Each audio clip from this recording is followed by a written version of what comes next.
Feliz y bendecido día, aprendiendo un curso de milagros. El secreto de la verdadera oración es olvidarte de las cosas que crees necesitar.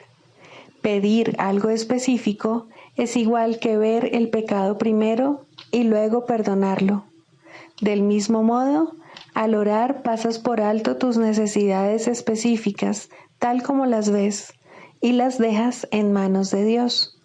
Ahí se convierten en los regalos que le haces, pues le dicen que no antepondrás otros dioses a Él, ni que quieres otro amor que el suyo. Este libro es un comienzo, no un final.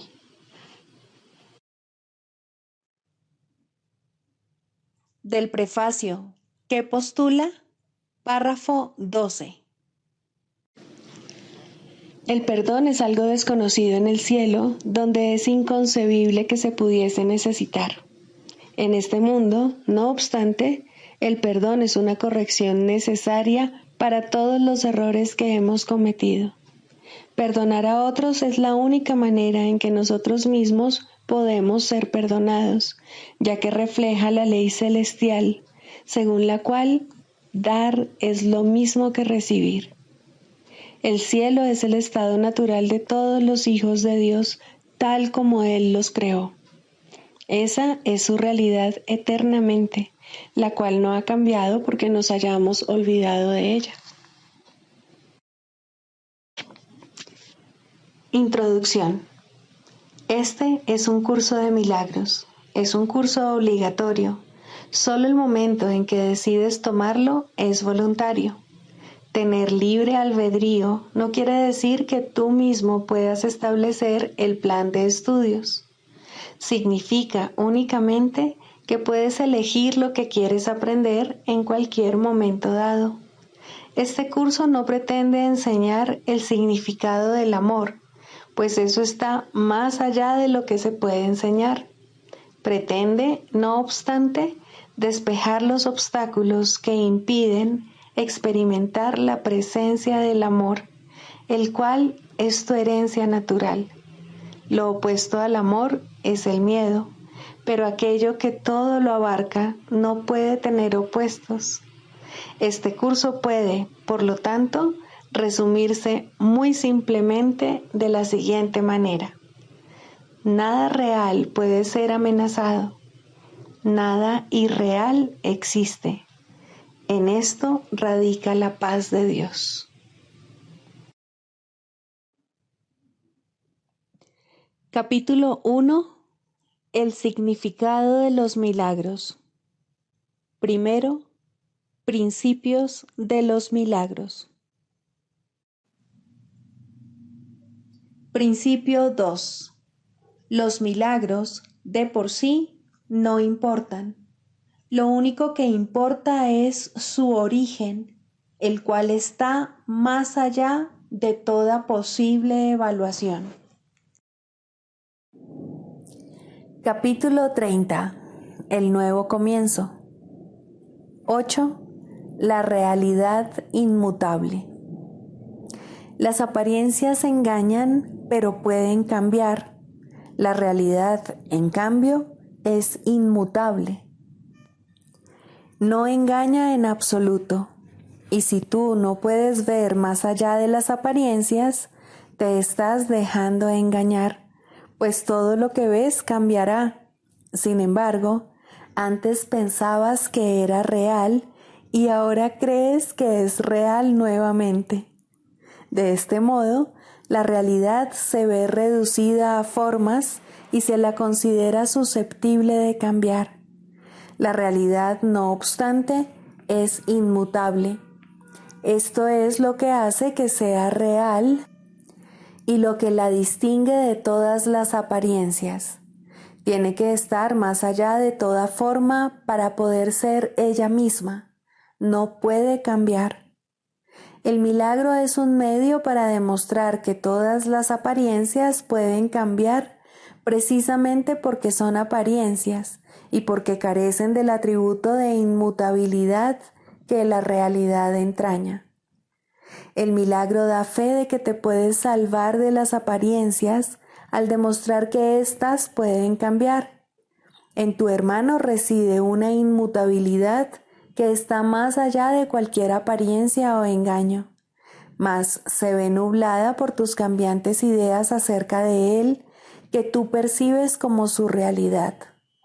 Lo que constituiría un sueño feliz con respecto a él adopta la forma de una apariencia en la que él goza de perfecta salud. Se encuentra completamente inmune a cualquier clase de carencia y está perfectamente a salvo de cualquier clase de desastre. El milagro es la prueba de que él no está limitado por ninguna clase de pérdida o sufrimiento, ya que todo ello puede cambiar tan fácilmente. Esto demuestra que nunca fueron reales y que no pudieron haber surgido de su realidad, pues ésta es inmutable y no hay nada en el cielo o en la tierra que pueda jamás alterar sus efectos. Es evidente, en cambio, que las apariencias son irreales precisamente porque pueden cambiar. ¿Qué es la tentación sino el deseo de hacer que las ilusiones sean reales? No parece ser el deseo de hacer que lo que es real no lo sea. Sin embargo, es una afirmación de que algunas clases de ídolos ejercen una poderosa atracción que los hace más difíciles de resistir que aquellos que tú preferirías que no fuesen reales. Toda tentación, por lo tanto, no es más que esto, una plegaria para que el milagro no ejerza influencia sobre algunos sueños y para que, en vez de ello, mantenga su irrealidad oculta y les otorgue realidad. El cielo no responde a tal oración, ni tampoco se te puede conceder un milagro para sanar las apariencias que no te gustan. Has establecido límites. Lo que pides se te concede, pero no por el Dios que no conoce límites. Solo tú te has limitado a ti mismo. La realidad es inmutable. Los milagros no hacen sino mostrar que lo que tú has interpuesto entre la realidad y tu conciencia es ilusorio y que no es en modo alguno una interferencia. El costo de la creencia de que algunas apariencias están más allá de cualquier esperanza de cambio es que el milagro no se obra a través de ti de manera consistente, pues has pedido que no tenga el poder de sanar todos los sueños. No hay milagro que no se te pueda conceder si realmente deseas la curación, pero no se te puede conceder ninguno a menos que la desees. Si eliges lo que quieres sanar, habrás coartado la libertad de concederle sus dones al Hijo de Dios, a aquel que otorga todos los milagros. Cuando el Hijo de Dios cae en la tentación, niega la realidad y de este modo se convierte voluntariamente en esclavo de lo que eligió a cambio. Precisamente porque la realidad es inmutable, existe en ella un milagro que sana todas las cosas cambiantes y te las ofrece para que las veas en una forma que te brinda felicidad y que está libre de temor. Se te concederá poder ver a tu hermano de esta manera, pero no mientras quieras que sea de otra manera con respecto a ciertas cosas, pues eso solo significaría que no lo quieres ver curado e íntegro. El Cristo en él es perfecto. ¿Es esto lo que quieres contemplar? No dejes entonces que haya sueños acerca de él que tú prefieras ver en lugar del Cristo en él, y verás al Cristo en él porque permitiste que él viniera a ti, y cuando él se te haya aparecido, tendrás la certeza de que eres como él, pues él es lo inmutable en tu hermano y en ti. Eso es lo que contemplarás cuando decidas que no hay ninguna apariencia que prefieras conservar en lugar de lo que tu hermano realmente es. No dejes que la tentación de preferir un sueño permita que la incertidumbre se presente ahí. No te sientas culpable y temeroso cuando un sueño acerca de lo que Él es te tiente, pero no le atribuyas a ese sueño el poder de reemplazar lo inmutable en tu hermano en la percepción que tienes de Él. No hay falsa apariencia que no desaparezca si en lugar de ella pides un milagro. No hay dolor del que Él no se pueda liberar solo con que desees que Él sea lo que no puede sino ser. ¿Porque habrías de temer ver a Cristo en Él? Pues en todo lo que ves no haces sino contemplarte a ti mismo, y conforme Él sane, tú te liberarás de la culpabilidad, pues lo que Él aparenta ser es la imagen que tú tienes de ti mismo.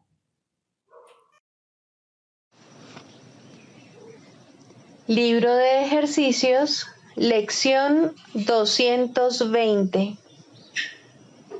No soy un cuerpo, soy libre, pues aún soy tal como Dios me creó. No hay más paz que la paz de Dios.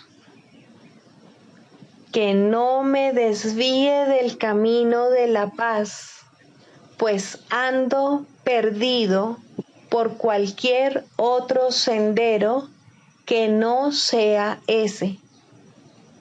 Mas déjame seguir a aquel que me conduce a mi hogar, y la paz será tan segura como el amor de Dios.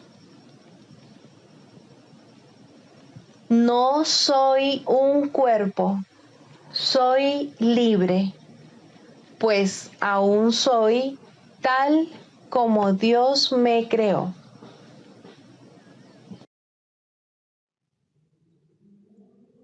Del Manual para el Maestro, pregunta 4.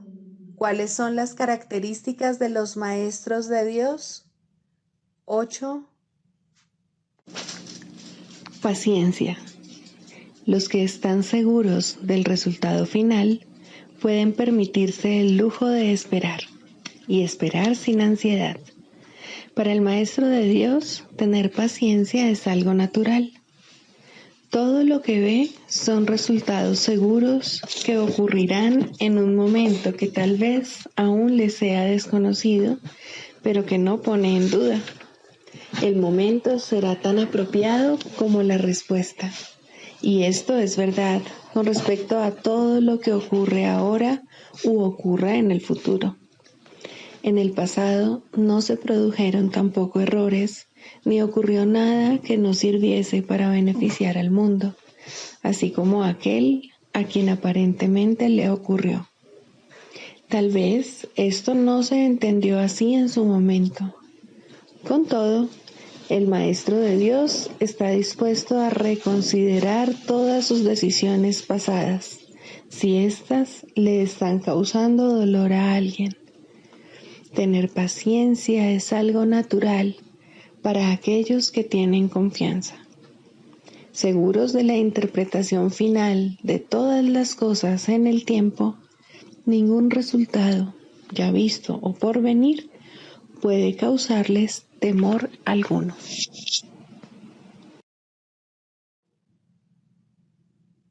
Manual para el Maestro, pregunta 8. ¿Cómo puede evitarse la percepción de grados de dificultad? La creencia de que existen grados de dificultad es la base de la percepción del mundo. Dicha creencia se basa en diferencias, en un trasfondo desigual y en un primer plano cambiadizo, en alturas disparejas y en tamaños variados, en grados variables de obscuridad y luz y en miles de contrastes en los que cada cosa vista compite con las demás para sobresalir. Un objeto más grande eclipsa a otro más pequeño.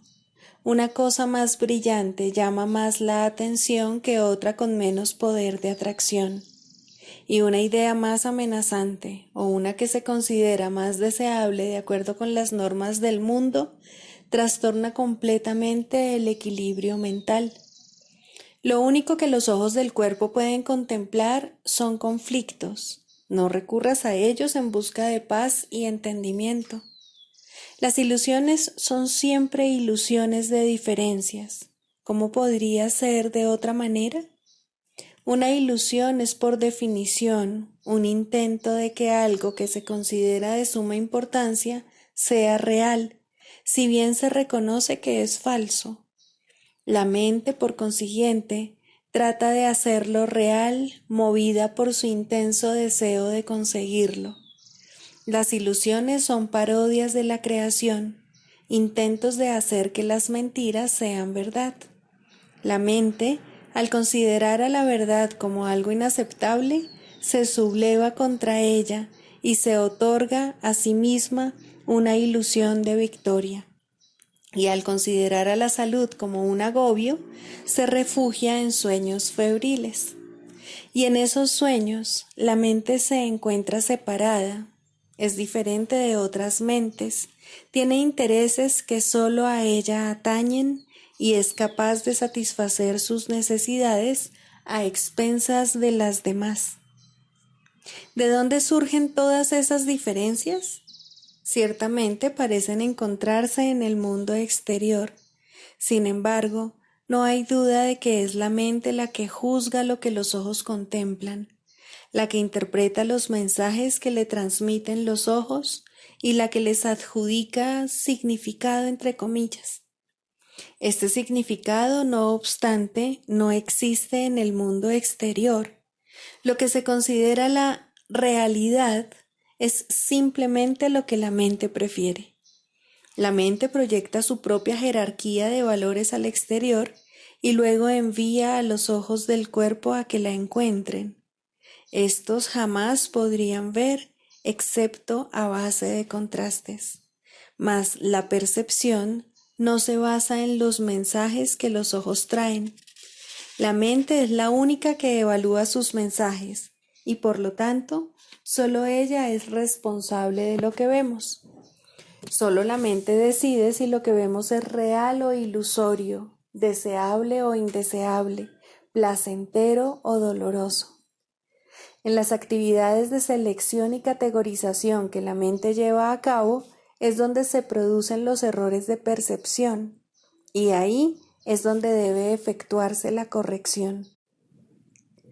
La mente clasifica aquello de lo que los ojos del cuerpo le informan, de acuerdo con sus valores preconcebidos, y determina cuál es el lugar más apropiado para cada dato sensorial. ¿Qué base podría ser más defectuosa que esta?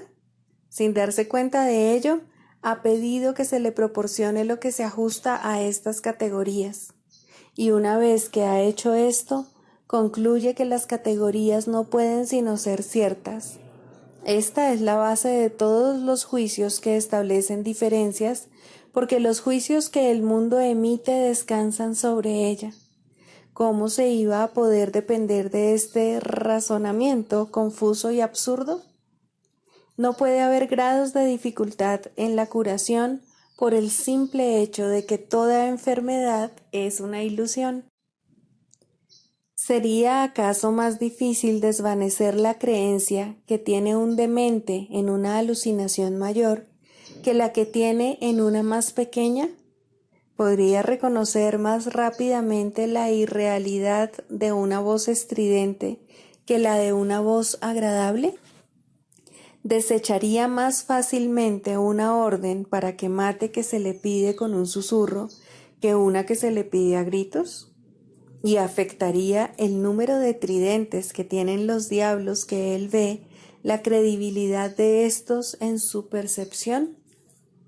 Su mente ha calificado todas esas ilusiones de reales y, por lo tanto, son reales para él. Cuando se dé cuenta de que no son más que ilusiones, desaparecerán. Y lo mismo ocurre con la curación. Las propiedades de las ilusiones que hacen que éstas parezcan diferentes entre sí son realmente irrelevantes, pues sus propiedades son tan ilusorias como ellas mismas. Los ojos del cuerpo continuarán viendo diferencias, pero la mente que se ha permitido a sí misma ser curada dejará de aceptarlas. Habrá quienes parezcan estar más enfermos que otros, y los ojos del cuerpo informarán, como antes, de los cambios que se produzcan en su aspecto.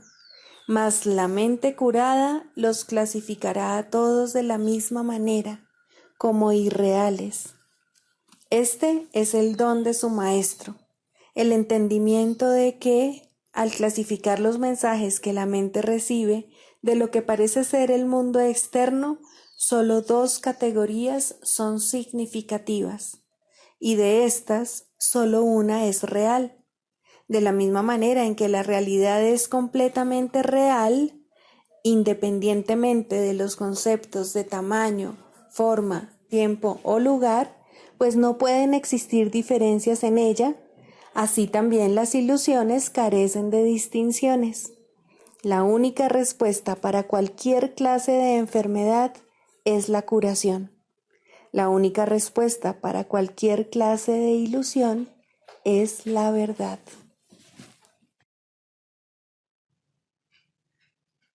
Clarificación de términos. El ego, el milagro. Las ilusiones no perdurarán. Su final es indudable y eso es lo único que es seguro en su mundo. Por eso es por lo que es el mundo del ego. ¿Qué es el ego? El ego no es más que un sueño de lo que en realidad eres. Un pensamiento de que estás separado de tu creador y un deseo de ser lo que él no creó. El ego es un producto de la locura, no de la realidad. Es tan solo un nombre para lo innombrable, un símbolo de lo imposible, una elección de opciones que no existen. Le damos un nombre solo para que nos ayude a entender que no es más que un pensamiento ancestral según el cual aquello que se ha inventado es inmortal. Mas, ¿qué podría proceder de ello excepto un sueño que, al igual que todos los demás sueños, tan solo puede terminar en la muerte? ¿Qué es el ego? El ego no es nada, pero se manifiesta de tal forma que parece ser algo. En un mundo de formas no se puede negar al ego, pues solo él parece real. Mas, ¿podría el Hijo de Dios, tal como su Padre lo creó, morar en una forma o en un mundo de formas? Si alguien te pide que definas al ego y expliques cómo se originó, es porque cree que el ego es real e intenta, por definición, asegurarse de que su naturaleza ilusiva quede oculta tras las palabras que parecen otorgarle realidad. Ninguna definición que se haya hecho de una mentira puede hacer que ésta sea verdad, ni tampoco puede haber una verdad que las mentiras puedan realmente ocultar. La irrealidad del ego no se niega con palabras, ni su significado se vuelve claro por el hecho de que su naturaleza parezca tener una forma. ¿Quién puede definir lo indefinible? Sin embargo, incluso para esto hay una respuesta. No podemos formular realmente una definición de lo que es el ego, pero sí podemos decir lo que no es, y esto lo podemos ver con perfecta claridad. Basándonos en eso, podemos deducir lo que es. Observa su opuesto y verás la única respuesta que tiene sentido. A lo opuesto al ego, desde cualquier punto de vista, origen, efectos y consecuencias, le llamamos milagro. En él encontramos todo lo que no tiene que ver con el ego en este mundo. El milagro es lo opuesto al ego, y solo en él podemos observar lo que era el ego, pues en él vemos lo que éste aparentemente hacía, y la causa y sus efectos no pueden sino seguir siendo una misma cosa. Donde antes había obscuridad, ahora veremos luz. ¿Qué es el ego? Lo que antes era la obscuridad. ¿Dónde está el ego? Donde antes estaba la obscuridad. ¿Qué es ahora y dónde puede encontrársele?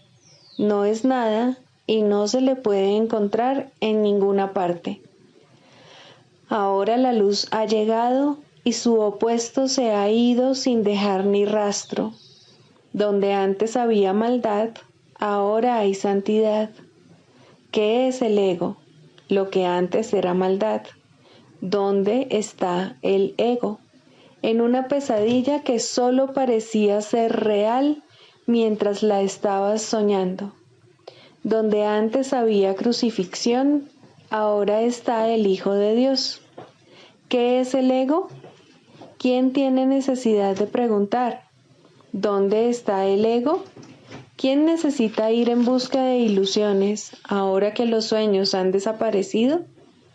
¿Qué es un milagro? Un milagro es un sueño también, pero si observas todos los aspectos de ese sueño, jamás volverás a dudar. Observa el bondadoso mundo que se extiende ante ti mientras caminas envuelto en mansedumbre. Observa a los ayudantes que encuentras a lo largo del camino que recorres, felices ante la certeza del cielo y la garantía de paz.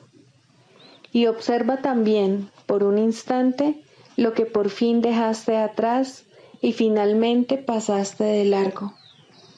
Esto es lo que era el ego, el odio cruel, la necesidad de venganza y los gritos de dolor, el miedo a la muerte y el deseo de matar, la ilusión de no tener hermanos y el yo que parecía estar solo en el universo. El milagro corrige este terrible error con respecto a ti mismo, con la misma dulzura con la que una madre amorosa adormece con su canto a su criatura. ¿No preferirías escuchar un canto así? ¿No contestaría ese canto todo lo que pensabas preguntar, haciendo incluso que la pregunta dejase de tener sentido? Tus preguntas no tienen respuesta, ya que han sido planteadas para acallar la voz de Dios, la cual nos hace a todos una sola pregunta. ¿Estás listo ya para ayudarme a salvar el mundo? Pregunta esto en vez de preguntar qué es el ego, y verás un súbito resplandor envolver al mundo que el ego fabricó. Ahora no se le niega a nadie ningún milagro. El mundo se ha salvado de todo lo que tú pensabas que era, y lo que es ha sido siempre absolutamente puro y jamás ha sido condenado. El milagro perdona, el ego condena. No se necesita ninguna otra definición para ninguno de ellos excepto esta. Mas, ¿qué definición podría ser más cierta o estar más a tono con lo que es la salvación? Con esto, el problema y la respuesta se llevan una al lado del otro, y al estar finalmente juntos, la elección es obvia. ¿Quién elegiría el infierno de reconocer que eso es lo que está eligiendo? ¿Y quién no seguiría adelante un poco más cuando le ha sido dado comprender que el camino es corto y que el cielo es su meta? La práctica de la psicoterapia. Segundo, ¿es la psicoterapia una profesión? Estrictamente hablando, la respuesta es no. ¿Cómo podría considerarse exclusiva una profesión que todo el mundo desempeña? ¿Qué límites podría imponerse a una interacción en la que cada quien es a la vez paciente y terapeuta en toda relación en la que forma parte? Sin embargo, desde un punto de vista práctico, se puede decir que hay algunas personas que se dedican fundamentalmente a alguna u otra forma de curación como su tarea principal. Y es a ellos a los que un gran número de personas acude en busca de ayuda. Esa es, en efecto, la práctica de la terapia. Ellos son, por consiguiente, los ayudantes oficiales. Están dedicados a satisfacer ciertas clases de necesidad en sus actividades profesionales, aunque pueden ser maestros mucho más capaces fuera de ellas. Ellos no necesitan, evidentemente, pautas específicas, pero se les puede pedir que utilicen ciertas aplicaciones de los principios generales que rigen la curación. En primer lugar, el terapeuta profesional se encuentra en una disposición idónea para demostrar que no hay grados de dificultad en la curación. No obstante, para poder hacer esto, necesita un adiestramiento especial, puesto que el aprendizaje mediante el cual se convirtió en terapeuta probablemente le enseñó poco o nada acerca de los verdaderos principios de la curación. De hecho, probablemente le enseñó cómo imposibilitarla. La mayoría de las enseñanzas del mundo siguen un programa de estudio en cómo juzgar con miras a hacer del terapeuta un juez. Más aún de esto, se puede valer el Espíritu Santo y a la menor invitación lo hará. El sanador no sanado puede ser arrogante, egoísta, indiferente e incluso deshonesto. Puede no estar interesado en la curación como su meta principal, pero algo le sucedió. No importa cuán leve pudo haber sido, ni cuán equivocada la dirección que pudo haber elegido cuando decidió ser un sanador. Ese algo es suficiente. Tarde o temprano, ese algo despuntará y crecerá. Un paciente tocará su corazón y el terapeuta silenciosamente le pedirá ayuda. Ha encontrado un terapeuta para sí mismo. Le ha pedido al Espíritu Santo que entre en la relación y la sane. Ha aceptado la expiación para sí mismo. Se dice que Dios contempló todo lo que había creado y lo declaró bueno. No, Él lo declaró perfecto, y así fue. Y como sus creaciones no cambian y son eternas, así es ahora. Sin embargo, es imposible que exista un terapeuta perfecto o un perfecto paciente. Ambos han tenido que negar su perfección, pues la misma necesidad que uno tiene por el otro implica un sentimiento de carencia. Una relación de uno a uno no es la relación una. Sin embargo, es el medio de retorno, el camino que Dios eligió para el regreso de su Hijo. En ese extraño sueño debe adentrarse una extraña corrección, pues solo eso es la llamada a despertar. ¿Y qué otra cosa, si no, debe ser la terapia? Despierta y regocíjate, pues todos tus pecados te han sido perdonados. Este es el único mensaje que dos personas deberían darse la una a la otra. Algo bueno debe resultar de todo encuentro entre paciente y terapeuta, y ese algo bueno se salvaguarda para los dos hasta el día en que ambos puedan reconocer que solo eso fue real en su relación. En ese momento, lo bueno se les devuelve, bendecido por el Espíritu Santo, como regalo de parte de su Creador y como muestra de su amor, pues la relación terapéutica debe llegar a ser como la relación entre el Padre y el Hijo. No hay otra, porque no hay nada más. Los terapeutas de este mundo no esperan ese resultado, y muchos de sus pacientes serían incapaces de aceptar su ayuda si ese fuese el caso. No obstante, ningún terapeuta establece realmente el objetivo de las relaciones de las que forma parte. Su comprensión comienza con este reconocimiento y continúa a partir de ahí. En el instante en que el terapeuta se olvida de juzgar al paciente, es cuando tiene lugar la curación. Algunas relaciones jamás llegan a ese punto, aun cuando tanto paciente como terapeuta pueden cambiar sus sueños en el proceso. Sin embargo, no será el mismo sueño para ambos, y por ende no es el sueño del perdón en el que ambos despertarán algún día. Lo bueno se salvaguarda, de hecho se atesora, pero es poco el tiempo que se ahorra. Los nuevos sueños perderán su atracción temporal y se convertirán en sueños de miedo, que es el contenido de todos los sueños. No obstante, ningún paciente puede aceptar más de lo que está listo para recibir, y ningún terapeuta puede ofrecer más de lo que cree tener.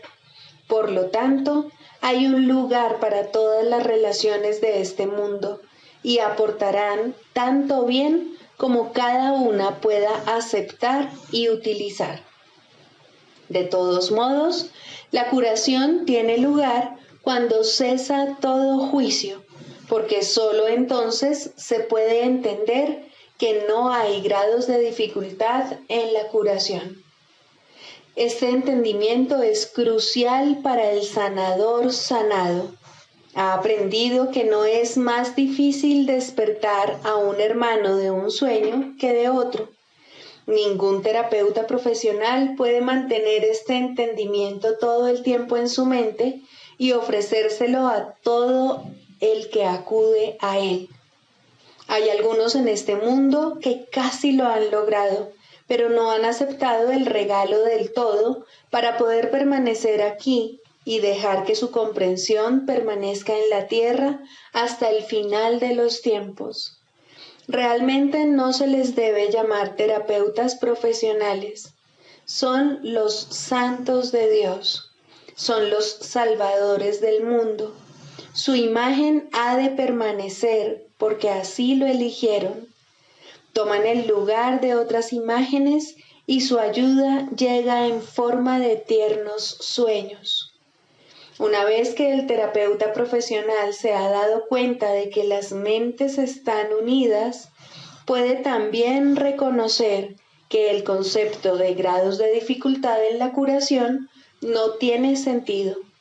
No obstante, mucho antes de que llegue a este entendimiento con el tiempo, puede encaminarse hacia él, y son muchos los instantes santos que pueden ser suyos a lo largo del camino. Una meta marca el final de una jornada, no el comienzo, y a medida que se alcanza cada meta, otra puede vislumbrarse más adelante.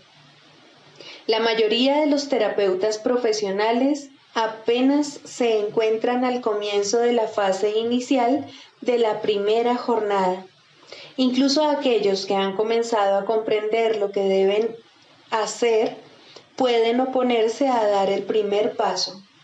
Sin embargo, todas las leyes de la curación pueden ser suyas en un solo instante.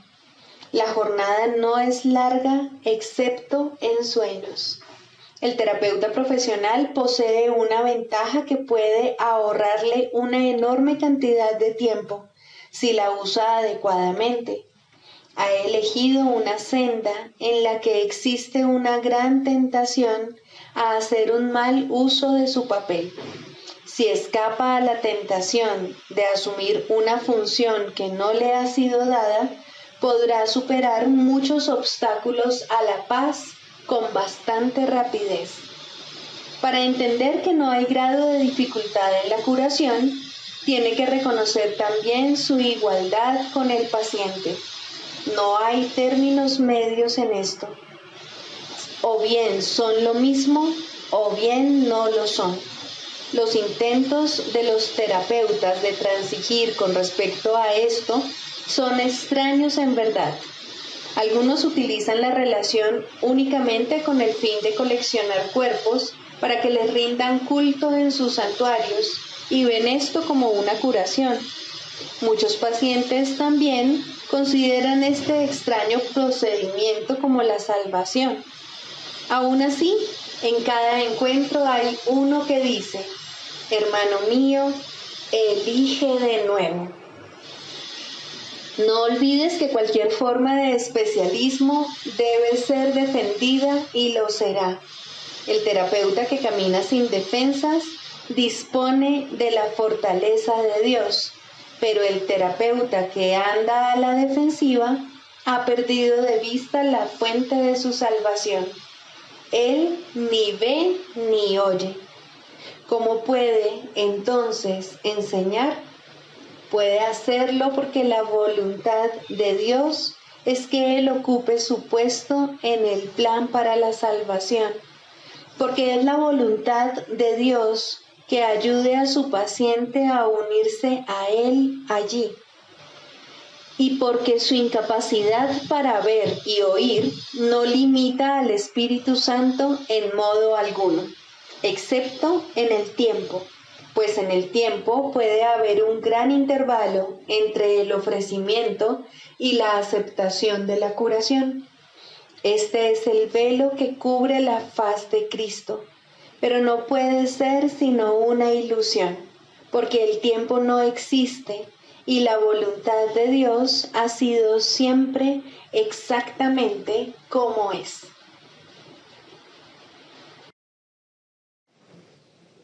El canto de la oración. Tercero, la separación en contraposición a la unión. La falsa curación sana al cuerpo en parte, pero nunca de forma total. Sus metas separadas se pueden apreciar claramente en esto, pues no elimina la maldición del pecado que yace sobre él. Por consiguiente, todavía engaña. No es realizada por uno que comprende que el otro es exactamente igual que él, pues esto es lo que hace posible la verdadera curación. Cuando es falsa, hay un poder que uno de ellos posee que no ha sido otorgado a ambos por igual. En esto se muestra la separación, y con eso se pierde el significado de la verdadera curación y surgen ídolos para opacar la unidad que es el Hijo de Dios. Curar para separar puede parecer una idea extraña. Sin embargo, lo mismo se puede decir de toda forma de curación basada en cualquier tipo de desigualdad. Esas formas pueden sanar el cuerpo y, de hecho, generalmente se limitan a eso. Alguien sabe más, se ha adiestrado mejor o es quizás más talentoso y sabio. Por lo tanto, puede curar a alguien que se encuentra por debajo de él y bajo su amparo. El cuerpo se puede curar de esta manera porque en sueños la igualdad no puede ser permanente. El sueño se compone de modificaciones y cambios. Curarse parece consistir en encontrar a alguien más sabio, quien, mediante sus artificios y conocimientos, lo consiga. Alguien sabe más. Esta es la frase mágica por medio de la cual el cuerpo parece ser el objeto de la curación, tal como el mundo la concibe. Y a este alguien más sabio, el otro se dirige para beneficiarse de su conocimiento y habilidad, para encontrar en él remedio para su dolor. ¿Cómo puede ser eso? La verdadera curación no puede proceder de una desigualdad asumida, que posteriormente se acepta como la verdad y luego se usa para ayudar a sanar a los heridos y calmar la mente que sufre de la agonía de la duda. ¿Existe entonces un papel que uno pueda jugar en la curación para ofrecer ayuda a otro? Desde la arrogancia, la respuesta tiene que ser no, pero desde la humildad, ciertamente hay un lugar para los que quieren ayudar. Es como el papel del que ayuda en la oración, que deja que el perdón sea aquello para lo que se concibió. No te consideras el portador del don especial que da lugar a la curación. Lo único que tienes que hacer es reconocer tu unidad con el que está pidiendo ayuda, pues en esta unidad desaparece su sentido de separación, que es lo que lo enfermó. No tiene sentido administrar remedio alguno excepto allí donde radica la fuente de la enfermedad, pues de otra manera nunca podría curarse verdaderamente. Sanadores los hay, pues son hijos de Dios que reconocen su fuente y comprenden que todo lo que su fuente crea es uno con ellos. Ese es el remedio que brinda alivio infalible. Ese es el remedio que seguirá bendiciendo por toda la eternidad. No cura solo en parte, sino totalmente y para siempre. Ahora la causa de toda dolencia se ha puesto al descubierto totalmente como es, y en ese lugar se halla ahora escrita la santa palabra de Dios. La enfermedad y la separación deben curarse por el amor y la unión. Nada más puede curar tal como Dios estableció la curación. Sin Él no hay curación, pues sin Él no hay amor. Solo la voz de Dios puede decirte cómo curar. Escucha y nunca dejarás de ofrecer su amoroso remedio a quienes Él te envía para dejar que Él los sane y para bendecir a todos aquellos que colaboran con Él en nombre de la curación. El cuerpo sanará porque la causa de su enfermedad ha desaparecido y ahora, al no tener causa alguna, no puede volver a presentarse en otra forma. Tampoco se temerá a la muerte, porque se ha comprendido lo que es. Aquel que verdaderamente se ha curado no tiene miedo, pues el amor ha entrado allí donde antes había ídolos, y el miedo ha cedido finalmente ante Dios.